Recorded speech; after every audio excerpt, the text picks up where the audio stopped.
Shalom Ubracha, bonjour à tout le monde. Ces derniers jours, le monde est préoccupé par le coronavirus et j'imagine que tous les rabbinim ou de nombreux rabbinim ont reçu énormément de questions. Moi, j'en ai reçu des centaines ces jours-ci et les questions se répètent d'une certaine manière. Et donc, j'ai décidé, et sous la demande de pas mal de personnes, sous leur conseil, de faire une petite vidéo qui va traiter de quelques questions halachiques autour du coronavirus et un petit peu d'ordre hashkafa aussi. Alors, des centaines de questions sont arrivées, mais comme j'ai dit, ils reviennent pratiquement autour des mêmes sujets. Donc je les ai notés hier soir et j'ai décidé ce matin donc de faire cette vidéo. Alors, premièrement, une question d'ordre aussi hashkafa et aussi, on peut dire aussi halachique. Devons-nous avoir peur de ce qui se passe, de ce coronavirus ou pas? Ou la confiance en Dieu nous permet de se promener, de faire ce qu'on veut et d'être sûr que ça ne va pas nous arriver. Alors, déjà c'est important de préciser que d'être sur des gardes concernant des dangers qui pourraient se passer, c'est quelque chose d'important. Le Shulchan Aruch Hoshen Mishpat termine avec justement ces halachot-là, sur le verset bien sûr très populaire, Ushmartem me'ol lenafshotechem, il faut faire très attention à notre santé. Et ici, c'est pas simplement notre santé, même si une personne pense qu'elle a, Baruch Hashem, tout ce qu'il faut pour combattre tout virus par rapport à sa santé, la personne peut être un porteur de ce virus, le transmettre à d'autres personnes qu'on pourrait mettre en danger. Donc, Shlomo Melech nous dit, dans Michelet, dans les proverbes, Ashrei Adam mefached tamid. Bon, l'homme sait bien qu'il est sur ses gardes, surtout pour ne pas faire de faute. Et sur ses gardes, bien sûr, aussi pour tout danger. Mais pour revenir donc directement à la question, d'un côté, il est évident qu'on doit être des juifs, ou l'humanité doit être joyeuse, et aussi avoir la confiance à notre Créateur. Et c'est évident qu'on ne doit pas s'inquiéter au niveau stress, puisqu'on a sur qui compter, Avinu Sheba Shamayim, le Père qui est dans le ciel, comme on dit, il est partout. Et donc il est là près de nous, nous protège, et on a confiance, on y croit, et on est confiant à 100%. Cependant, la Torah elle-même nous demande de prendre des précautions. Il y a des professionnels qui ont donné différentes directives au niveau des États, des pays, que ce soit en Israël, que ce soit en France et partout dans le monde. C'est évident que déjà une des questions qui se pose, c'est est-ce qu'on se doit et est obligé d'écouter les consignes? Et la réponse était que oui. On a toujours écouté les consignes des professionnels sur la santé. On se doit de le faire. Dans le Shulchan Aruch, on en parle dans le Siman 329 d'Orach Chaim. On en parle aussi dans les lois de Yom Kippour, dans le Siman Tafresh Yudchet. Et donc, c'est évident qu'on doit faire attention à sa santé et suivre les conseils des professionnels. On doit garder confiance en Akadosh Baruch Hu, donc on doit se lever joyeux, marcher joyeux, travailler joyeux, mais en faisant attention à toutes les consignes qui sont données par des professionnels. Il faut savoir que ces consignes données par les États n'ont pas été données facilement. Beaucoup de personnes pensent que c'est exagéré, et la vérité, c'est que ça occasionne à des pays des pertes de milliards, des pertes d'argent d'une manière colossale. Et donc, aucun État n'est content de donner des directives inutiles. Et c'est évident que ça se doit se respecter. Et si la question est d'ordre halachique, bien sûr, al-pi halacha, on doit faire très attention à respecter. Et ça va donc donner des réponses, cette façon de voir, à beaucoup de questions qui ont été posées. On parle ici, dans la halacha, de safek pikuach nefesh, ou même un sfek sfeka de pikuach nefesh. Dans le Talmud de Masechet Yuma, depuis la page 83, 84, 85, on parle beaucoup des sujets de sauver une personne, même des fois en transgressant les choses les plus graves, comme le Shabbat, même pour sauver une personne, de quelques heures en plus à vivre.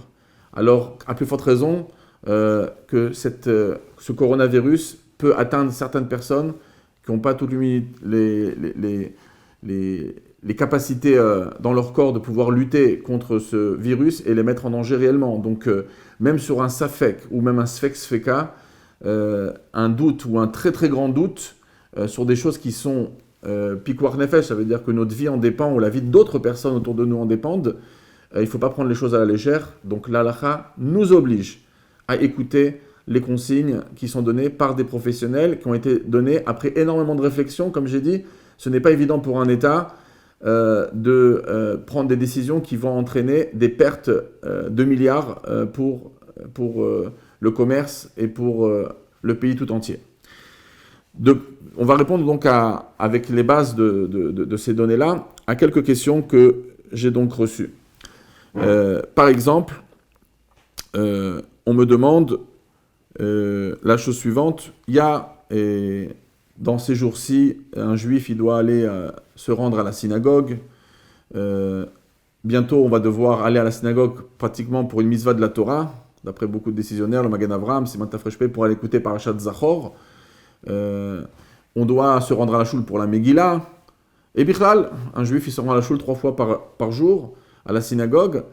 Et donc, si une personne, elle rentre dans les critères d'être une personne qui doit rester chez lui à la maison en quarantaine parce qu'elle a tourné dans des pays ou des endroits qui étaient contagieux. Et donc, la personne demande, est-ce que ce sont des consignes pour faire très attention, mais bon, ça ne veut pas dire qu'on va attraper si on va à la synagogue. Est-ce qu'on doit aller à la synagogue prier lorsqu'on est mis en quarantaine? La réponse n'a aucun doute. On doit rester à la maison. C'est-à-dire, lorsqu'on parle d'un sfek, sfeka, même de pikuach nefesh, même si la personne se sent avoir tout ce qu'il faut pour combattre le virus, il y a d'autres personnes qui sont autour de nous. On peut rencontrer des personnes, des vieillards, des personnes qui sont malades, des personnes qui peuvent attraper, et chas v'shalom, mettre leur vie en danger, et ce sera nous qui serons responsables. Donc oui, si on doit rester 14 jours dans une maison, on restera 14 jours, et ça nous privera de la Megillah, de différentes choses. Maintenant, on me pose la question, surtout dans le mouvement Lubavitch, il y a beaucoup cette idée d'aller lire la Megillah ou mettre des tefilines à différentes personnes. Est-ce qu'on pourrait se mettre, on peut dire, en danger pour aller mettre les tefilines, lire la Megillah? C'est aussi une question qu'on a reçue. La réponse est que c'est évident qu'on ne doit pas se mettre en danger. Et également, il est important de préciser qu'il y a quand même sûrement des astuces. Comment réussir? Par exemple, si une personne est en quarantaine dans un endroit, dans un pavillon, enfermé dans une maison, il peut ouvrir la fenêtre, on peut lui lire la Megillah à l'extérieur. Il y a des manières de pouvoir entrer dans certaines pièces et la personne elle est isolée dans une certaine pièce. Donc chacun il écoute les directives des professionnels. Et donc il y a certaines manières, si on arrive à entendre la Megillah de son endroit sans trop s'approcher, ça sera donc des possibilités. Mais c'est évident de se mettre en danger, en dire non, Shomer Mizvah lo yeda davara. Ici, il y a des choses que c'est Bari Ezeka, Shkiach Ezeka, comme c'est marqué dans Masechet Psachim, et que donc il faut bien sûr faire très attention à ça. On m'a demandé, est-ce qu'on a le droit de mentir à l'État? Je donne un exemple. En Israël, on va interdire les personnes qui viennent de France, qui n'ont pas de passeport israélien, ou même des gens qui ont un passeport israélien, lorsqu'ils arrivent en Israël, ils doivent s'enfermer pendant 14 jours. Peut-être qu'on pourrait dire à l'État, voilà, je prends un autre billet d'avion qui va vers un pays qui n'est pas dans la liste des pays que ces consignes ont été fixées, et donc de dire, je ne suis pas passé par la France, je ne suis pas passé par l'Italie. Alors, comme j'ai dit précédemment, on doit respecter les consignes. On parle de quelque chose, même d'un sfek sveka de pikuach nefesh, on ne peut pas se permettre de mentir sur ce détail, et il faudra aller en quarantaine à la maison et respecter jusqu'à ne pas sortir de la maison, même pour des causes importantes qu'on a mentionnées. Il y en a énuméré juste avant.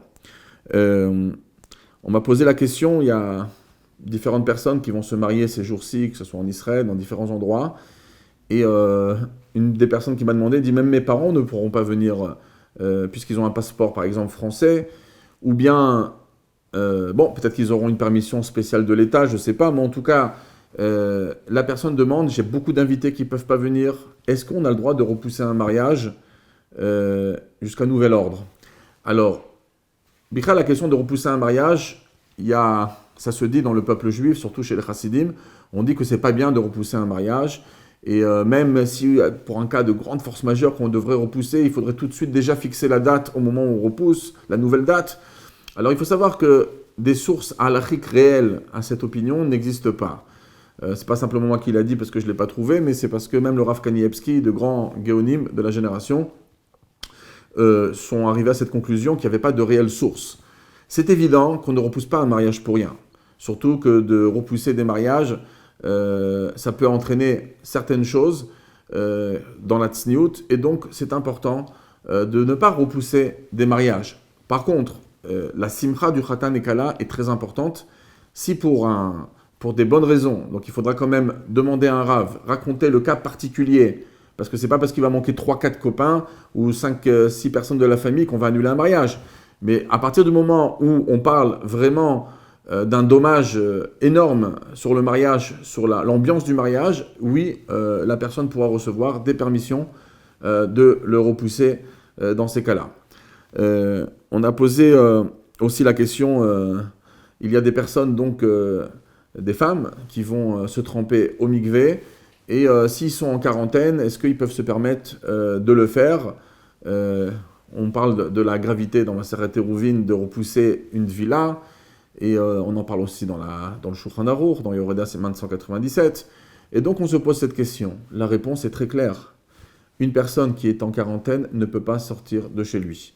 Et donc la personne n'ira pas au mikvé dans ce cas-là.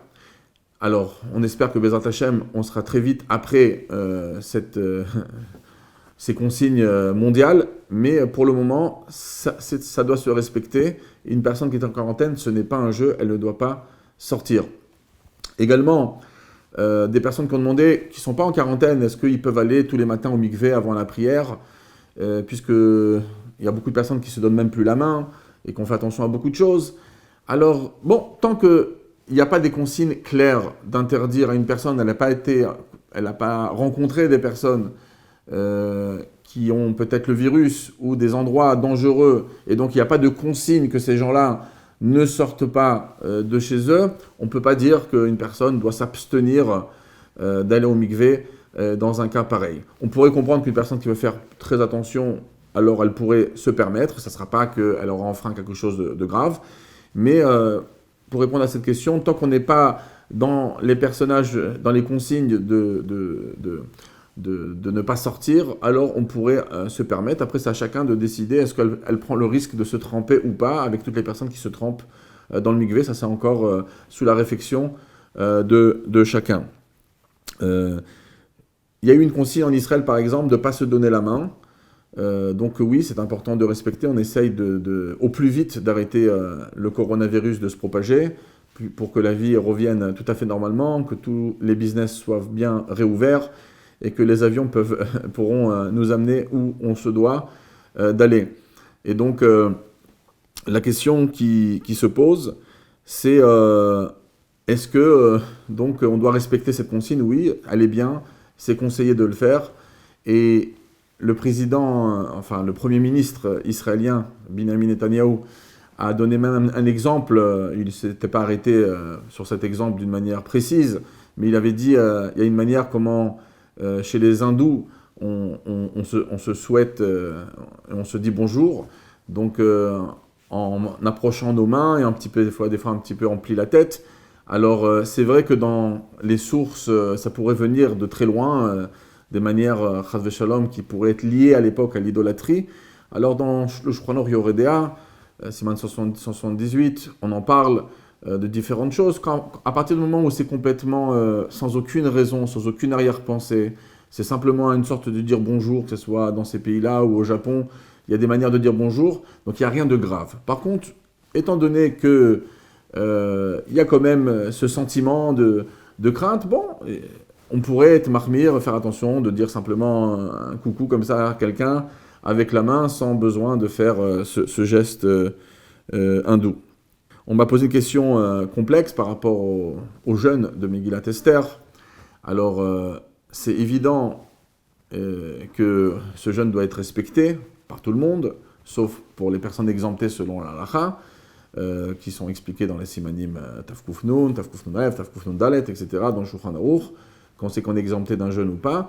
Mais il est évident qu'il y avait des questions à l'époque, Rabbi Akiva Ger, il en parle, le Tzemar Tzedek en parle, de différentes maladies que des fois, une personne n'est pas malade du tout, mais il y avait, Chas v'Shalom, le choléra ou différentes sortes de maladies qui tournaient à l'époque, et une personne qui n'est pas vraiment en force, qui n'est pas en bonne santé parce qu'elle n'a pas mangé, pourrait l'attraper plus facilement.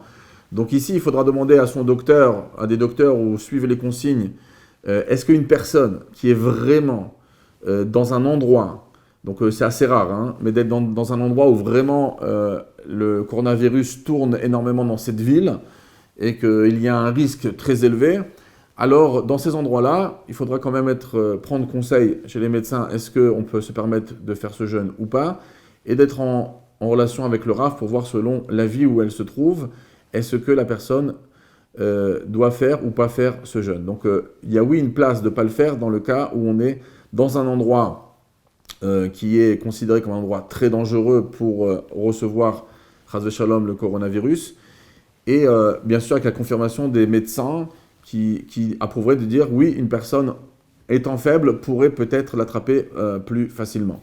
Donc c'est à vérifier avec son rave et avec les consignes et les médecins. Concernant Bichlal, la question, qu'est-ce que Akadosh Baruch Hu, il essaye de nous faire passer? Bon, on n'est pas des prophètes, il y a des tzadikim qui sont beaucoup mieux placés que moi pour répondre à ces questions, mais c'est évident que tout un chacun peut déjà prendre des décisions qui sont très claires au niveau de la Torah. Déjà, la Gemara dans Masechet Yuma, page 86, est connue, qui dit « Gdola tshuva shemevia refoua laolam ». La tchouva apporte la guérison au monde entier. Le monde a besoin ici d'une guérison, a besoin que ce coronavirus se calme. Donc déjà, de se renforcer dans Torah et Mitzvot, des prises de conscience, la tchouva est quelque chose de très positif pour annuler le coronavirus.